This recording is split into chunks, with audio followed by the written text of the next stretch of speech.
ಹೆಗಲ ಮೇಲೆ ಎತ್ಕೊಂಡ ಹೌದೇ ರಾಯನು ಅಲ್ಗುವ ತ್ರಿಶೂಲವೆಂಬುದೇ ಹೌದೇ ರಾಯನು ಅಲ್ಗುವ ಕಂಕುಳ ಸಂದಿಯಲ್ಲಿ ಇಟ್ಟುಕೊಂಡ ಹೌದೇ ರಾಯನು ಅಲ್ಗುವ ಮೇಲಿನ ದಾರಿ ಬಿಸಿಲೆಂದ ಹೌದೇ ರಾಯನು ಅಲ್ಗುವ ಕೆಳಗಿನ ದಾರಿ ಕೆಸರೆಂದ ಹೌದೇ ರಾಯನು ಅಲ್ಗುವ ಅಮೃತ ಮಾರ್ಗದಲ್ಲಿ ಬರ್ತಾರೆ ಹೌದೇ ರಾಯನು ಅಲ್ಗುವ ಅಮೃತ ಮಾರ್ಗದಲ್ಲಿ ಬಂದೀಗ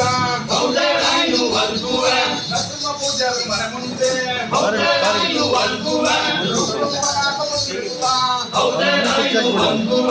ನೇತ್ರ ಚರ್ಮ ಹಚ್ಕೊಂಡು ಹೌದೇ ರಾಯನು ಅಲ್ಗುವ ಚೌಕಾದಲ್ಲಿ ಕುತ್ಕೊಂಡು ಹೌದೇ ರಾಯನು ಅಲ್ಗುವ ಚಂದ್ರಶ್ರಾವಣ ಮಾಡ್ತಾರೆ ಹೌದೇ ರಾಯನು ಅಲ್ಗುವ ವರ್ಷದ ಶಂಕ ಊದುವಾಗ ಹೌದೇ ರಾಯನು ಅಲ್ಗುವ ಭೂಮಿ ಬಾಯಿ ಬಿಡಬೇಕೆ ಹೌದೇ ರಾಯನು ಅಲ್ಗುವ ಎರಡನೇ ಶಂಕ ಊದುವಾಗ ಹೌದೇ ರಾಯನು ಅಲ್ಗುವ ಕೆಳಗೆ ಯೋಚನೆ ಆಗಬೇಕೆ ಹೌದೇ ರಾಯನು ಅಲ್ಗುವ ಮೂರನೇ ಶಂಕ ಊದುವಾಗ ಹೌದೇ ರಾಯನು ಅಲ್ಗುವ ನರಸಿಂಹ ಪೂಜಾರಿ ಕೋರಿಗೆ ಹೌದೇ ರಾಯನು ಅಲ್ಗುವ ಹೂವಾನಿ ತೆಗೆದುವುದು ಹೌದೇ ರಾಯನು ಅಲ್ಗುವ ಪಕ್ಕ ಪೂಜೆ ಕೊಡುತ್ತಾರೆ ಹೌದೇ ರಾಯನು ಅಲ್ಗುವ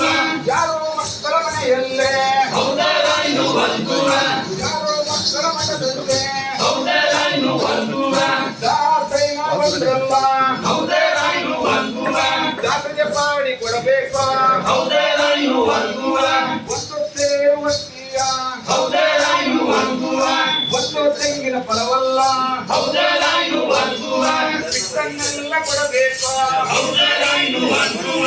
ಎಲ್ಲ ಯೋಜನೆ ಕೊಡುವಾಗ ಹೌದೇ ರಾಯನು ಅಲ್ಗುವ ನರಸಿಂಹ ಪೂಜಾರ ಮಾಡದೆಯೋ ಹೌದೇ ರಾಯನು ಅಲ್ಗುವ ಪತಿಗೆ ಪಟ್ಟ ಪತಿಯಲ್ಲ ಹೌದೇ ರಾಯನು ಅಲ್ಗುವ ಬೇರೆ ಕೈಲಿ ಎತ್ತಾನೆ ಹೌದೇ ರಾಯನು ಅಲ್ಗುವ ನರಸಿಂಹ ಪೂಜಾರೆಂಬುದೇ ಹೌದೇ ರಾಯನು ಅಲ್ಗುವ ದಾಡ ಬಾಡ ಹೇಳ್ತಾರೆ ಹೌದೇ ರಾಯನು ಅಲ್ಗುವ ಎದ್ದು ಹೊರಗೆ ಬರುವಾಗ ಹೌದೇ ರಾಯನು ಅಲ್ಗುವ ಮೈಮತ್ಕಾರ ಸ್ವಾಮಿಯೋ ಹೌದೇ ರಾಯನು ಅಲ್ಗುವ ಅಲ್ಲೇ ಮಾಯವಾದ್ರಲ್ಲ ಹೌದೇ ರಾಯನು ಅಲ್ಗುವ ಮಂಗಲಗಿರಿಯ ಬೇರೀಗ ಹೌದೇ ರಾಯನು ಅಲ್ಗುವ ಮಹತಿ ಯೋಚನೆ ಮಾಡುತ್ತಾರೆ ಹೌದೇ ರಾಯನು